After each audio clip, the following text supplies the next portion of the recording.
Hello, this is Angela with Progress Permaculture. I'm here with Ruth. I just picked her up from ceramics class in North Portland and we're headed back home.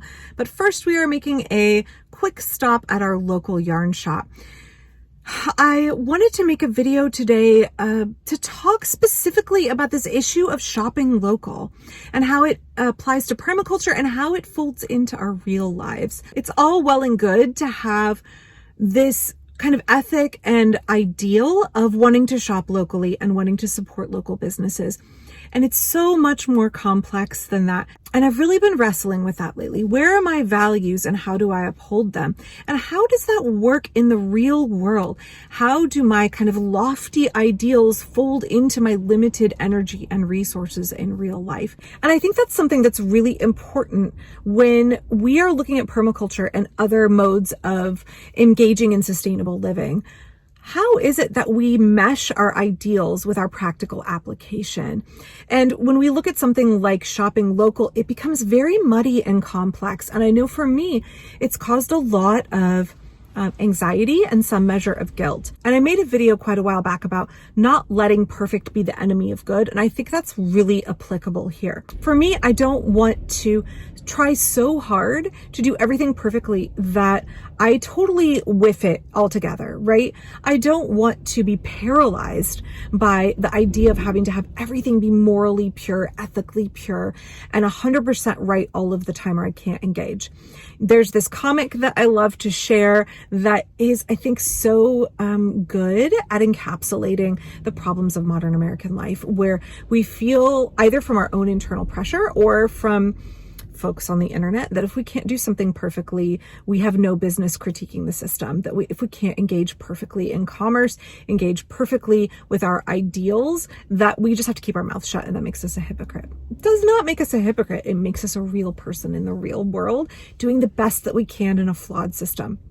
And, you know, something that really encapsulates that for me is there is a business in my neighborhood that I have very intentionally patronized over the big box store version of that business. And come to find out that while I thought I was supporting a locally owned business, that business was actually sold to a large conglomerate in another state, I think like Tennessee or Oklahoma, several years ago. And it is no longer locally owned and a lot of the profits leave the state. And I felt kind of duped, right? Like, oh, I thought this was a locally owned business and I'm kind of like a rube. I've been taken advantage of, right? And then I realized it's far more complicated than that. That business is still giving back to the community. It still is participating in, you know, hiring and employing local residents, folks in my neighborhood, folks in my part of town in East Portland, and that it is paying a good wage. And that the folks who work there are really knowledgeable and it is providing a valuable resource to the community in terms of where we shop, but also the expertise of the employees.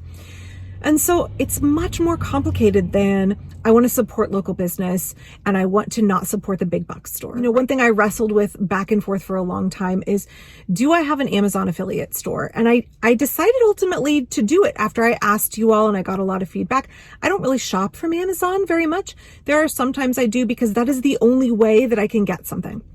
And, you know, recently while I've been recovering from surgery, a friend of mine actually sent me a copy of one of the books that I had mentioned in a video. And she won't buy from Amazon. Like for her, that is a hard ethical line. And she ended up having to buy this book from a seller across the pond, I think in the UK or Belgium, and have it sent to me, which was such a lovely, kind gift. And I totally understand that hard line for her.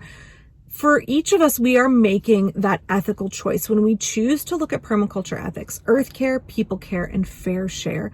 Those three ethics, where are the lines that we are drawing in order to support those ethics? And where is there the reality that we have limited energy and limited financial resources and we have to pick and choose imperfect choices sometimes? And for me, you know, when I was looking at opening an Amazon store, and feel free and criticize me if you want, I always say, if you can buy this at your local bookstore, if you can get this from the library, do that first before you think about shopping through my affiliate shop. But two things. Somebody had commented, like, I live in a really rural area and my options are really limited. And a lot of times Amazon is the only place that I can find something because I don't have the luxury of living in an urban area and having a local bookseller, right? And, Somebody else had commented, there are multiple authors, permaculture authors that I know and love and support who could not make a living without listing their books in their Amazon bookstore. And that's very true. In fact, somebody that I love, I'm a huge, huge fan of his work, Brad Lancaster. He has an Amazon bookshop. And that for me was kind of the defining moment where I realized that things are ethically compromised no matter what we do, and we can strive to do our best, and we will be making imperfect choices. And we have to have grace for ourselves and realize that we're never going to make the right choice all the time. For me, I've boycotted Nestle for 25 years, and that's a hard line that I've drawn in the sand, that I won't purchase Nestle products, and because they kill babies. And so for me, that's a hard line. For other people, it's not a hard line. And I think the thing with permaculture is when we're trying to engage in the 3 ethics of earth care, people care, and fair share, it's that we are striving to apply those ethics to our lives. And when we are making choices, we are being very conscientious, and we are thinking about how we can apply those ethics in a practical way, and realizing that we will fall short all of the time because we are trapped in a capitalist system. We are trapped in a system where corporations don't give 2 flips about making the ethical choice, the choices that are good for the planet, the choices that are good for laborers, the choices that are good for our communities. And so because we are forced to operate in that system, our choices are never going to be perfect. It doesn't mean that we should stop trying. It doesn't mean that we should be so paralyzed that we give up altogether. We're not going to be nihilistic here and say, well, we're all screwed, so we might as well do whatever brings us pleasure and whatever we want in the moment, and damn the consequences. Don't think about the consequences. But we also shouldn't become puritanical and judgmental of others, because they are also going through their process of trying to decide, how can I use the energy that I have, the resources that I have, to do the best that I can, understanding that it won't be perfect. So today I'm at a local yarn shop, and I'm actually trying to finish a project that is partly homespun fiber that I got for free, partly some wool yarn that a friend gifted me, and partly leftover scraps that I have out of my stash. And I realized I don't have enough of this one color to finish the project. And I want to finish this garment and be able to wear it and enjoy it and honor the fact that, some of this is yarn that I spun. It's kind of a collaborative effort. Yarn that I spun, that my friend actually, they're from her sheep on the Oregon coast. And so locally produced wool, essentially, wool that was gifted to me. And then yarn that I've used up for my stash, and now yarn that I'm going to go buy from a local yarn shop. And this is a locally owned yarn shop. They are not sponsoring me in any way, shape, or form.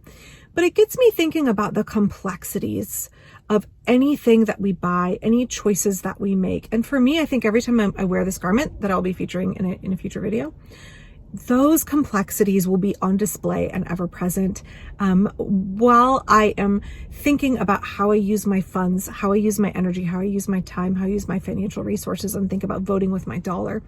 I'm realizing that there are a myriad of ways that we can support local business and a local, vibrant economy. And there are ways that we can screw it up while we are trying to do the best that we can. And there are ways that we can't always choose the most perfect option.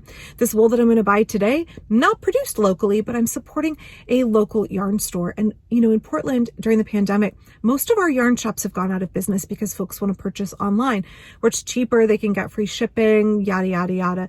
And for me, I'm willing to pay a couple of bucks more here to try and keep a local yarn shop in business. As many of you fiber nerds know, a local yarn shop is a really important part of a thriving local economy. It is a place to have community connections where people are able to engage in creating beauty and art that they can then gift and show love toward others through the garments that they make. A yarn shop is just a really special place for me. It's a special place for any community. And so if I have to pay a few extra dollars to support them versus buying from some big box store online who doesn't care about my community, I'm willing to do that here, while also acknowledging sometimes I might buy yarn online because I can't find it locally, or sometimes I might buy something else online instead of supporting a local business, or sometimes the local business is deceptively not even local. It's part of a big conglomerate owned out of state. It's all really messy and really complicated. And I would just encourage you, if you want to do permaculture, if you are striving to live a more sustainable life and you want to support those local food economies, those local textile economies, those thriving local communities, that you do the best that you can, and that you have forgiveness for yourself if you kind of screw it up once in a while, or you just say, you know what, I'm exhausted from living in this society and I don't have the bandwidth to make the perfect choice right now, but I'm going to be forgiving with myself if I can't always do the best. I'm not going to let perfect be the enemy of good. So I'm going to go in and buy this yarn. Please stay tuned because I'm hoping to finish this garment. It's one I've been knitting while I have been having forced downtime recovering. And I'm really excited to wear it and all of the kind of layers that will bring to the forefront for me about the intricacies, the complexities, the kind of nuance and like mysteries, the way that it's almost impossible to make perfect choices as a consumer in late stage capitalism. We can strive for sustainability, we can mess it up, but that doesn't mean we're on the wrong path. It actually means we're on the right path because we're wrestling with it to begin with. So I hope you are engaging in that process as best you can when you have the energy and the bandwidth to do so. It's a really beautiful and imperfect and fraught process to engage in, but I think it's really important. So thank you for watching today. I hope that you extend that kind of grace and forgiveness to yourself and to others in your community when you see them making purchases or choosing to vote with their dollar or choosing to neglect their vote in the way that they spend, that maybe they are wrestling with the same things you're wrestling with, and maybe they have to come to a different personal conclusion. Maybe they have different limitations. Maybe they are struggling with the burden of knowing that we don't have a sustainable society, and that burden and pressure is put on individuals when really we need systemic change. We need the system to focus on sustainability so that we aren't constantly having to make these agonizing decisions, and that the decisions are easier when it comes to making the right choice. So yeah, those are my thoughts for today, and I'll be back really soon. Bye-bye.